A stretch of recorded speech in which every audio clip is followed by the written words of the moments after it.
Because if you are a potential buyer, maybe seller out there, the state of the housing market is a little bit baffling and could be frustrating. According to data out today, newly built homes are on the rebound, reaching their highest level since September of last year. But that's newly built homes.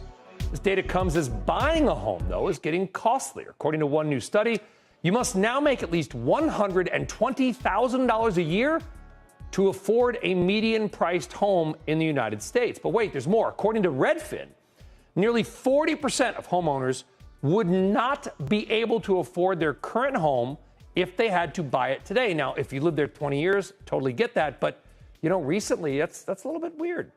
So is the dream, the American dream of owning a home, getting further out of reach? Joining us now is chairman and co-founder of RE/MAX, Dave Liniger, who came in from Denver. We appreciate it, Dave. Thanks for joining us.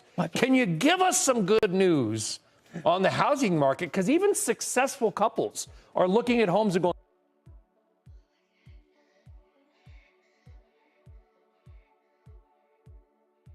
we do well and we can't afford anything.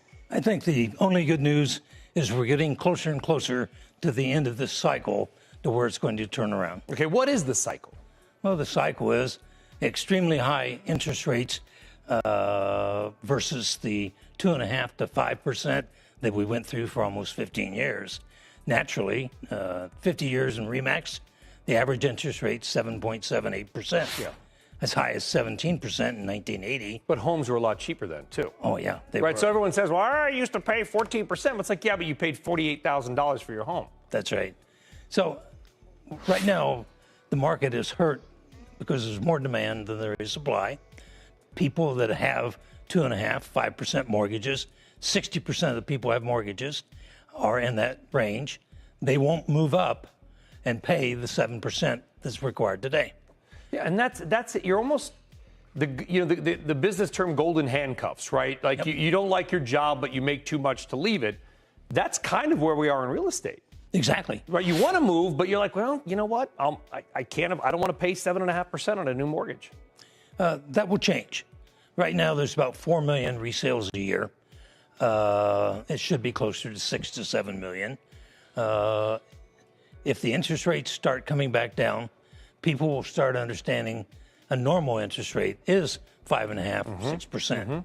And when that happens, I think you'll see a lot of people sell. I have a number of friends and family members, some of whom are watching right now, hello, that are real estate agents. And they're all kind of freaked out about this change, this do you need a buyer's agent? What's going to happen to commissions? You've been doing this half a century, Dave. Yes. Co-founded RE/MAX, one of, if not the biggest real estate agency firms. Congrats, by the way. Thank you. You paid a lot of mortgages yourself for your employees and put a lot of food on the table. Can you give them some words of comfort? It seems chaotic in this market, but we've always been a cyclical business. And if you look at the oil embargoes, you look at 17% interest rates, you look at 2007 financial crisis, realtors learn to adapt, change their sales, and continue to succeed. Are buyer's agents going away? I think it's going to be a lot of pressure on buyer agents. We've had dual agency for 50, 60, 70 years. The buyer agency came about to thinking the buyer should have their own representative. NAR set it up to where the seller paid the commission and the seller's agent shared the commission. Okay, that's changing now. They've decided that does not work. And so the buyer agent is going to have to justify themselves. And it's probably see some people leave the business, but to your point, they will adapt